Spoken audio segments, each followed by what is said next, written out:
Hello, everyone. Welcome to the Women Racing to Win.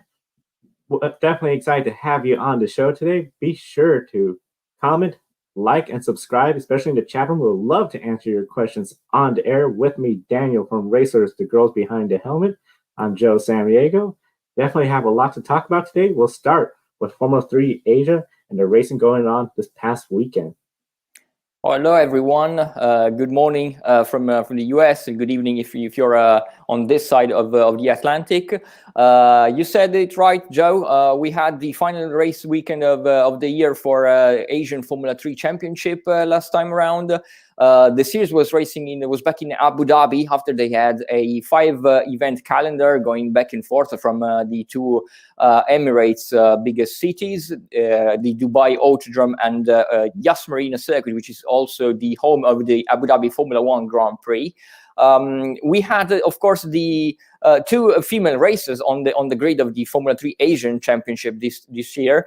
One was the home talent Amna Al-Kubaisi, which is the daughter of the GT legend Khaled Al-Kubaisi, who also won several races at the Dubai 24-hour races, also competed in the Porsche Super Cup series that follows Formula 1. He also entered several Le Mans 24-hour races. So definitely a very experienced GT driver. And his two daughters, Amna and Hamda Al-Kubaisi, are definitely among the most interesting upcoming drivers in female motorsports, I would say. Amna was forced to a year off in 2020 due to the coronavirus pandemic issues, but she luckily was back in this year in the Asian Formula 3 Championship, and she made the step up to Formula 3 machinery also after she had entered the Italian Formula 4 Championship for 2 seasons in 2018 and 2019. She was pretty good in the Italian Formula 4 Championship, which as we always say, it's one of the most competitive and most challenging and difficult feeder series all around the world for young talents. Young Amna, she's 20 and finally made the step to up to Formula 3 cars.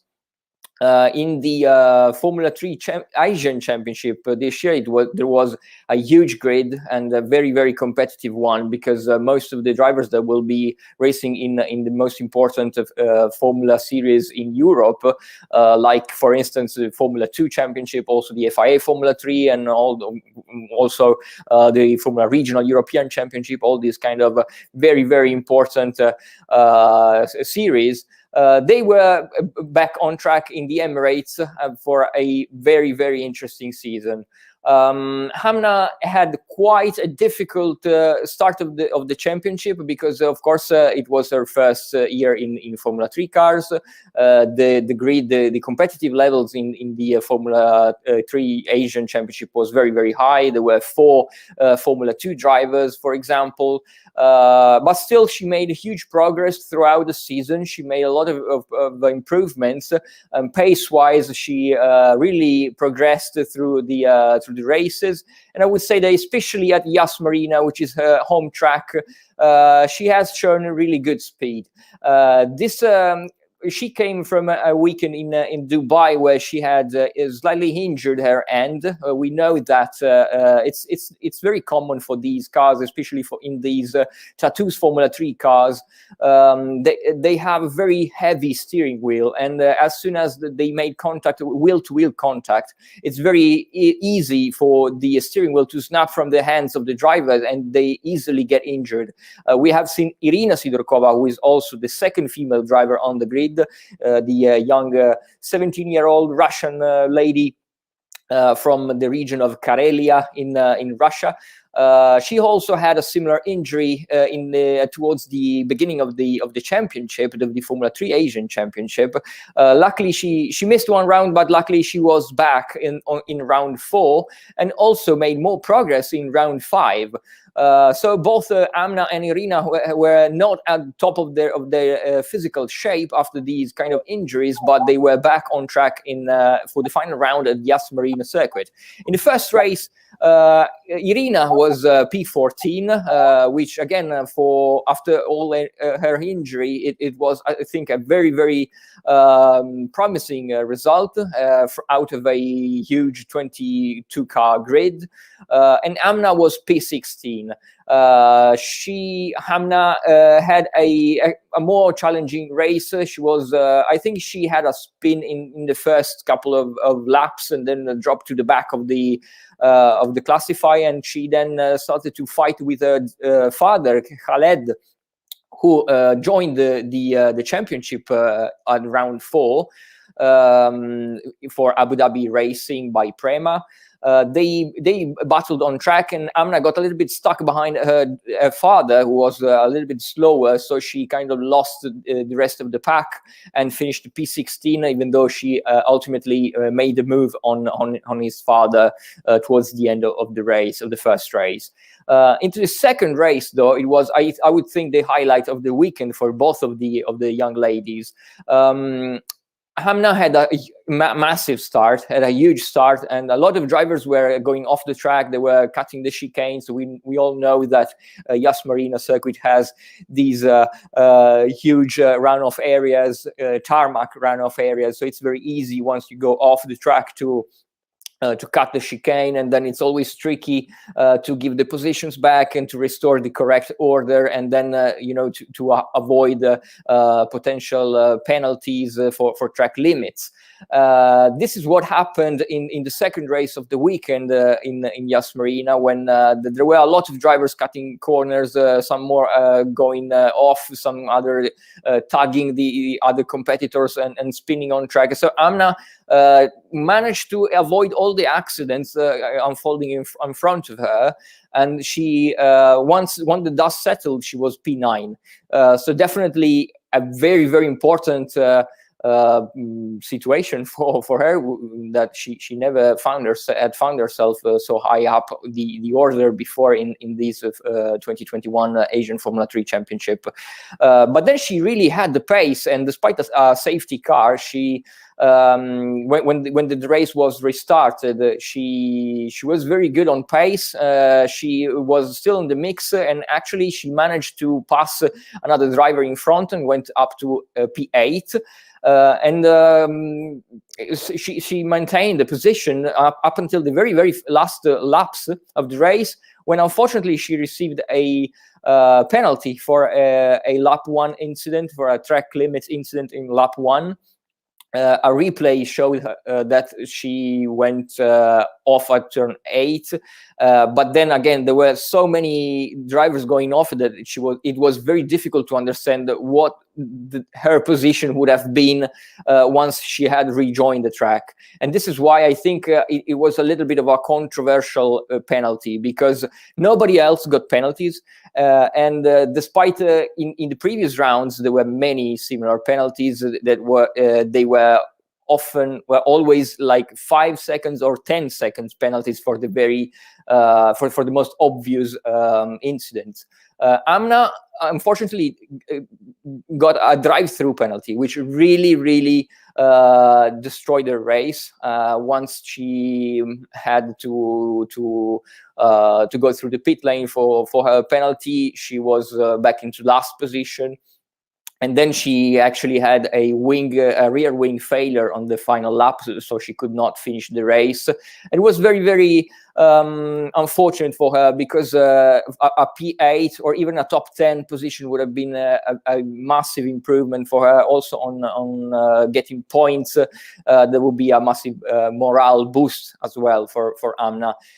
Irina, on the other hand, had another very, very promising race. She didn't commit any mistake. She avoided accidents, and despite she didn't make up positions, she was always taking advantage from accident and penalties unfolding in front of her, and she finished P12, which was the best result of her whole season. Very close to the top 10. So also Irina, we have to understand that she's making her Formula 3 race debut, because she was racing in Formula 4 2 years ago, and last year she could not race in Formula 4 in single seaters, and she had to go back to touring cars in her homeland in Russia. So definitely another big step forward also for 17-year-old Irina. Who is using the Formula 3 Asian Championship to make her W Series debut. And I have seen a couple of minutes ago a question popping up on the screen from someone, from some follower watching the live show. So I'll be happy to answer that. Here we go. So Amber is asking if Amna will do W Series. I spoke with Amna in 2019 when she was racing in the Italian Formula 4 Championship, and I asked her why she was not in racing in W Series, and she said that despite people are thinking that she was not selected for the inaugural W Series Championship, she actually said that she dropped out of the selection herself because she was focusing on her studies. She's studying in one of the most elite universities in the world. She's studying at the Sorbonne University. And so she decided to not go into W Series in 2019 and to do still Formula 4 and focus on her studies, really. She also did that in 2020, and she's now back in Formula 3. But I would say that we cannot rule out a potential switch to W Series in the future for Amna, because I think that she would really be in the mix. It would be very interesting to see her doing well with the other girls. We all know that they ultimately want to compete also with their male counterparts. They want to be competitive not only among other ladies, but as we said previously, W Series, what is really about, it's not about them being confined into a fully female series, but it's about giving the opportunity to them, to some drivers that didn't have, maybe had the financial resources to compete in a Formula 3 series. So it really is giving them opportunities to race potentially in the future also in the FIA Formula 3 or in other championships that they will race in mixed series. And to finish the inaugural Formula last weekend of the Formula 3 Asian Championship, Amna was P15 and Irina was P16 in the final race on Saturday in Abu Dhabi, and they rounded out their rookie seasons in Formula 3. Irina will be back, of course, in W Series. She will make her debut in the all-female championship in June. And Amna, we still don't know her the rest of the program for 2021. Hopefully, she will be back for more races in Formula 3 in Europe. Maybe in the European Formula 3 regional by Alpine. We don't know yet, but hopefully we will learn it very soon. Yeah, definitely encourage everyone, share your questions. Love answering your questions on the air. Now, of course, this past weekend, NASCAR, they were racing at Daytona, this time the treacherous road course. Yes, this road course, we've seen it time and time again for the not supercars, IMSA, sports car racing. When it comes to the NASCAR series, particularly the trucks, Xfinity, and the Cup series, it seems this road course really brings the test to the drivers. And some of the drivers, of course, that were tested were in the NASCAR Camping World Truck Series. And we got to start off with Hailie Deegan. Hailie Deegan, she started 28th in this race. Of course, she had that poor starting position after the crash at the Daytona season opening race. Throughout the race, she was climbing her way towards the front. On the second to last restart, or I believe the last restart, she got up near the top 10, but suffers a considerable amount of damage. But then she got spun into the wet grass and was pretty much taken out of contention. Comes home in 23rd place in that number 1 Monster Energy Ford that she is driving. The other driver in the event as well, Jennifer Jo Cobb. Now, of course, she started off overall really good, had a 17th place starting position. from 17th place. Of course, that was from the good race at Daytona. Tried to work her way toward the front, but early on spun out, brought out a caution flag. NASCAR doesn't use local yellows, and especially when there's a issue at that final chicane where you're surrounded by concrete, the entrance to pit road and the super speedway, they had to bring out the yellow. Throughout the night, was unable to put together a good run. Came home 35th place. Tough break for Jennifer Jo Cobb. And I may have misspoken a little earlier. Hailie Deegan finished 28th, started 23rd. Just in case I got a little bit confused with that. I do see we have a question in the chat room, and it's from Amber again. Will Hailie go to the NASCAR Cup Series? That's a really great question. I know when it comes to Hailie Deegan, she is one out of many drivers in the Truck Series aiming for the NASCAR Cup Series. Her sponsors, of course, put faith in her. Monster Energy, Ford. See her progress in the Truck Series will really dictate how soon that could happen. We've seen some drivers go from the Truck straight to Cup. Some go from the Truck Xfinity Series and then the Cup Series. So definitely give time. Hailie Deegan, of course, it's only her second truck race this season, third overall. We'll see how everything works out for Hailie, and we encourage everyone to continue sharing your questions on the air. Happy to answer them. Now, another driver that took part of the weekend at Daytona, Natalie Decker. This was her first race of the season. She's running a limited schedule this year. Last year, she was in the Truck Series. Unfortunately, missed several races due to medical complications. However, with this race, she was starting 21st. Good, solid starting position. A lot of people were looking for her, especially since she has road course racing experience. Unfortunately, very early on in the race, she got tagged from behind, entering that final chicane, sustained some damage to the car with a spin, punched a hole in the transmission. Soon as she was driving away, there was some blue smoke coming out of the vehicle. It was pretty much, unfortunately, a race over for her. Really tough break. I know she posted on social media how it was just really rough day, unfortunate, but she was super grateful for the opportunity, and she will have more races later on in the NASCAR Xfinity Series. So definitely we're going to be following her throughout her racing venture in 2021. Now, of course, coming up as well with the 2021 season, the W Series, for anyone that, of course, has been following or following us, living up to the expectation of this season. It's going to be really exciting. But of course, we got to talk about, especially for the new fans, 2019 season. We know that was a huge accomplishment to have such a new series, and definitely when it comes to that, Daniel, I know this was something very exciting. I mean, just looking at like how we had over 55 drivers tried to sign up for this series. I know we had several Americans that tried to enter the series. Unfortunately, we got 2 in there, but still very competitive crowd. When it came to the excitement level of the 2019 the W Series, as this was progressed, I know you've been following early on. How did that all play out, especially up to the beginning of the racing season?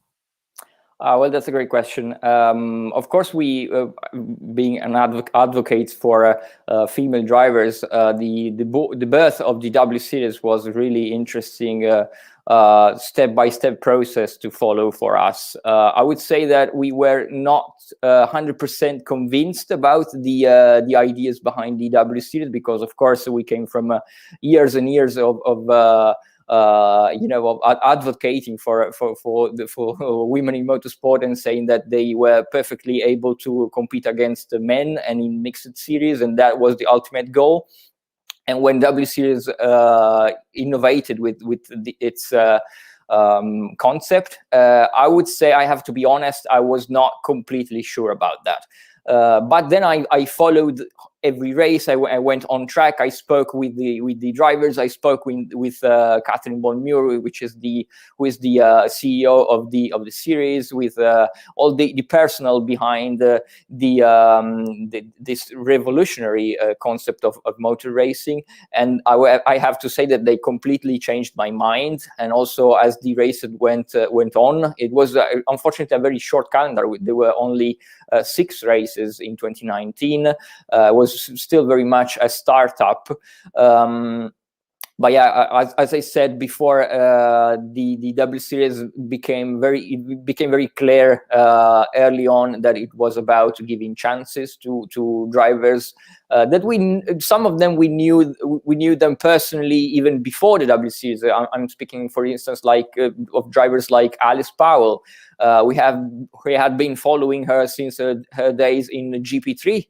And we knew how talented they were, and that unfortunately they didn't have the financial resources, the budget to progress. And so what W Series did, I would say that the singular most innovative feature of W Series is not the fact that they are a 100% female championship, but I'd say that it's a free to drive motorsport championship. That is really the revolutionary feature for me.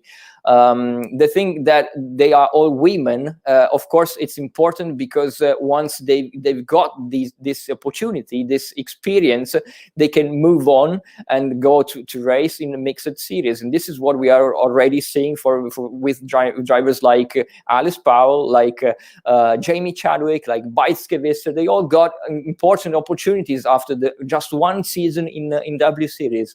So it's already proving to be a massive improvement for women in the sport.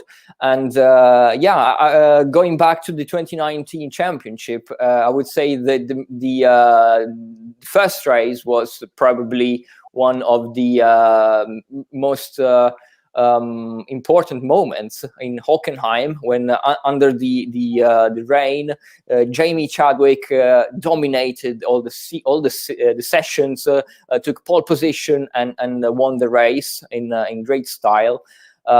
We have to say that Jamie Chadwick was probably one of the drivers that were favorite she had to be a favorite for the championship, even though we really didn't know what to expect. And I've spoken with Catherine von Muir. She also said the same thing. She had no idea what to expect from the drivers. She had no idea of the competitive levels, because we had drivers like Jamie, for example, that she had already competed in the British Formula 3 Championship. She had won at the championship in the British GT series. She was the youngest ever British GT champion. So she had won the MRF Challenge series in India. So definitely she was one of the drivers with more carrying more momentum into the inaugural W Series championship. But then we had other drivers like Bijtske, like Alice Powell, like Emma Kimiläinen, who was out of racing for like 10 years. We had other drivers like Marta Garcia, that she had just one season of racing prior to W Series. She was then dropped by the Renault Young Driver Academy, so we didn't really know what levels to expect. It was absolutely probable that we had like 2 or 3 drivers dominating all the championship, and some others with very 5 seconds adrift, which of course it would have been not great from a spectator's point of view. So it was really tricky entering this season to understand what their levels would be. And it was after, I would say, a couple of races, we were very much surprised that when given the right opportunities, when given all the same equipment, with the right assistance from engineers, all on the same levels, and sharing the data, because this is another major point of W Series. They are sharing the data after each session. So this is, we were very much surprised to see that they were, the gaps were getting smaller and smaller toward the ends of the championship. Meaning that when they had the right opportunities, they could shine. And after the first race in Hockenheim, then we went to Zolder, when we saw a fantastic battle between Jamie and Bijtske. Then we went to Misano, when Fabian Wohlwender took her first pole position, and Jamie won the second race of the season. But again, Beitske was there, Fabian was there, and took the podium at the end of the race. Unfortunately, Alice Powell, who was looking very strong in the first two races, had a crash at turn one. That famously the picture when she's taking off at the first corner. Then we went to Norrisring on the only street racing street track on the 2019 calendar, and that was incredible to see Marta Garcia, 18-year-old at the time, taking pole position and victory in commanding style. Jamie had the first was struggling a little bit, but we saw Emma Kimiläinen coming back at the Norrisring after she had missed the opening 3 rounds due to an injury in Hockenheim, and Emma straight away proved to be very competitive and someone to watch for the rest of the season. We went then to Assen when we saw 2 races actually in Assen. The first one, the championship race one, Emma Kimiläinen won the race ahead of Alice Powell. And then we had that fantastic non-championship race when they experimented the reverse grid order. So they basically took the championship order and they reversed it. And so the last one started on pole and Jamie Chadwick started last. And that created one of the most entertaining and exciting racing action that I can remember. If some of you haven't seen it yet, it's available on the W Series YouTube channel. Please watch it because I would definitely, I would say that you will definitely be entertained. And then we went to Brands Hatch for the season finale. It was another amazing experience to be there. I would say that one of the most striking things it was to see how the DTM that also always have massive attendance. They always have a very good audience, especially in Central Europe. It was amazing to see the audience doubled for the season finale in Brands Hatch, just because it was the season finale for W Series, and a lot of people went to Brands Hatch to see W Series first and foremost. We have another question, very interesting question from Amber, which asks which Americans are racing in W Series. In the first season, we had 2 American drivers. We had Sabre Cook. That will be with us in the coming weeks on the show. And we also had the Shay Albrook, another incredible lady. We definitely encourage you to follow them on their here we have their handles, in Twitter handles and Instagram, on their social media profiles. Definitely follow them. Sabre Cook is very interesting because she is actually an engineer and racing driver, so she has that double expertise, and that she comes from a engineering background. And we talked a little bit in 2019 about that during the races, and of course that gives her some kind of insider also in speaking with other engineers, with data and so on. And her dream, she says that it will be to be an engineer in Formula One and a racing driver in IndyCar. So that's definitely really interesting from her. And we know that she worked last year in Formula One. She was part of the Infinity engineering program, and she worked at the Renault Formula One team last year. So she's making her dream step by step. She's trying to make it a reality. And we had also Shay Holbrook, a 29-year-old lady that unfortunately she will not be back for the second year in W Series because she finished outside of the top 12, while Sabre, she will be back.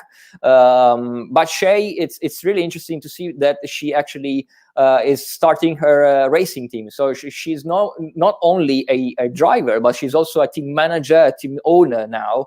Her team is racing in the Mazda MX Cup, so definitely go follow her. And in Daytona, the opening round of the championship, she gave opportunities to 4 female drivers, and among them it was Sabre Cook. So those were the two American drivers in W Series in 2019. We will have Sabre Cook in 2021. And yeah, this was the inaugural W Series championship that saw Jamie Chadwick winning the title, and then she was signed to Williams F1 for in a development driver program. So we will say that the inaugural W Series was a success.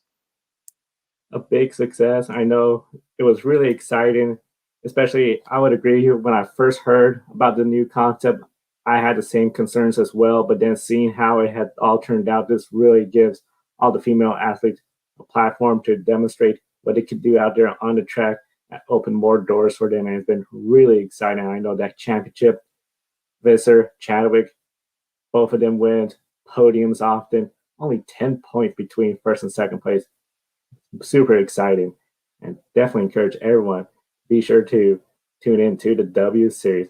Now, definitely when it comes to the following news and upcoming updates, Richard Mille Racing Team, they got some big news coming up. And then with the Iron Dames, can you tell us about some of the exciting news coming up ahead? Yeah, definitely. Richard Mille, as you said, we all know that Richard Mille is a luxury watchmaker from Switzerland, but the owner of Richard Mille is also the head of the FIA Commission for Endurance Racing. So definitely a very passionate guy for motorsport and for endurance racing. And I would say that his company is really making a difference in gender equality and pushing for gender equality in motorsport. And we know that last year in 2020, they created the Richard Mille Racing Team. They were competing in the ELMS, in the European Le Mans Series, and they gave a drive to Beitske Visser, to Sophia Flörsch, and to Tatiana Calderon. And they were racing for the first time in an all-female crew in LMP2 category. They also did the 24-hour of Le Mans when they finished, where they finished ninth, so a top 10 for them. It was the very first time for an all-female team. And here we see their profiles, and we encourage you to follow them on social media. And Richard Mille, as we said, they're really making the next step now, and they're also extending their programs in America. It's yesterday's news that they will team up with Murillo Racing in the SRO GT4 America Championship, when they will start in a Porsche GT program with Christina Nielsen, Aurora Strauss, and also Catherine Legg will be involved in the team. We know that most of the races will be contested by Christina Nielsen and Aurora Strauss. Christina, of course, is a very well-known racer. She is a two-time IMSA champion. She won the championship in 2016 and in 2017. She was the very first woman to win a championship in North America sports car. So definitely not a new driver, not a very experienced one. And she had to take a year off in 2020 after she was announced as part of the Gear Racing program. Gear was another all-female team that was set to run in the GTD category in IMSA with Lamborghini, teaming up with the very important Grasser GTR team. Unfortunately, the team could only compete in the inaugural race at the 24-hour of Daytona with Christina, Catherine Legg, Tatiana Calderon, who made her sports car and endurance debut there, and also Rahel Fry. So a massive team. Unfortunately, they had engine issues and they could not finish the race. But then the team folded after they encountered financial issues. Of course, the pandemic situation came up, and the team folded, unfortunately. And yeah, Christina had a year off in 2020, but now she is back in 2021. She contested the Daytona 24-hour again, together with teaming up with Catherine Legg, like 1 month ago, racing for the Hardpoint EBM team in a Porsche GTD Cup class. They finished in the top 10, so again, a promising result for them. They could not extend their partnership with Hardpoint team in IMSA, but fortunately, the Richard Mille team announced this program in the SRO GT4 America. And Aurora Strauss is very interesting. She's a very young 21-year-old racing driver from America, from the US. She is also a Harvard student, full-time student. She's also involved in music. I think she is a musician also. She raced in the IMSA Michelin Pilot Challenge both in 2018 and in 2019, doing I think only the first race at Daytona. And then she had previously raced in the GT4 America Championship, in the Pirelli Championship in 2017, which was her first year in competitive racing. So it will be very, very interesting to see them teaming up in this Richard Mille team. And also Catherine Legge, I would say that the press release said that she will assist them in a mentoring role, but I also I'm not sure, but I would say that she is also doing at least one race with them. Then, of course, as you mentioned, Joe, there's also the Iron Dames project that, together with Richard Mille, is really doing great stuff for women in motorsport, both in the ELMS and in the World Endurance Championship. Racing in the GTE category, they have been racing in the past 2 years in ELMS with Rahel Fry, with Manuela Gosner and Michelle Gatting. So definitely another very important team for women in motorsport. Both the teams are supported by the FIA Women in Motorsport Commission, which is under the leadership of rally legend Michel Mouton, is really doing great stuff. Iron Dames, like 2 hours ago, they announced their plans for 2021. As we had said in the previous episodes, Iron Dames will step up to the World Endurance Championship with Rahel Fry, with Manuela Gosner, and with Michelle Gatting, but also they will enter a car in the ELMS, in the European Le Mans Series. And Michelle Gatting will not be part of the team, but that seat will go to Catherine Legge. So again, Catherine Legge having a pretty busy schedule this year. She will also be part for the first time of the Iron Dames project in Europe. And then Michelle Gatting will enter the Ferrari Challenge Europe Championship. So this is, I would say that the Iron Dames will be part of 5 different categories this year. It will be part again of the Le Mans 24-hour, of the World Endurance Championship, of European Le Mans Series, Ferrari Challenge, and also the Michelin Le Mans Cup. But the lineup in this final category has not been announced yet. So yeah, very fresh news, straight from today, delivered to you. Very exciting news. I know, of course, we got some upcoming races this weekend. Arca Menard Series East, Stephanie Moyer, she'll be racing. Then Rima Jaffa stepping up to British Formula 4. Definitely going to be very exciting. We encourage everyone to be sure to subscribe and like to the Grid Network on YouTube, and definitely follow Racers, the Girls Behind the Helmet. Links in the video description. And then we encourage everyone, check out yesterday's episode of Grid Tonight, where we discussed Black History Month and motorsport. We had Christopher Harris, the founder of the African American Racer Association, on our show. Great discussion between him and Kobe. Definitely worth watching. And then, of course, tomorrow, Life on the Grid for the month of February, we have Daniel McFadden, host of Dropping the Hammer, a YouTube series podcast, as well as music from Katie Jane out of Portland. She'll be performing God's Gift. A lot going on. And of course, Saturday pre-race show, Sunday grid wrap-up. After all the races, we got a lot of racing. Formula E, NASCAR, supercars. It's just going to be really exciting. World Rally Championship, super weekend. Then, of course, we'll start it all over again Wednesday, and then we'll be back here Thursday, 12:30 noon Eastern. For Joe at the Grid Network and Daniel from Racer the Girls Behind the Helmet. Have a wonderful day. We'll see you all next time. Joe Samaniego here. Want to invite you to go check out Pawbliss. Pawbliss is a dog clothing and accessory company based in Austria. 10% of each of your purchases goes to helping dogs in need, whether it's homeless, sick, or ill dogs. This is one of the reasons why we support it.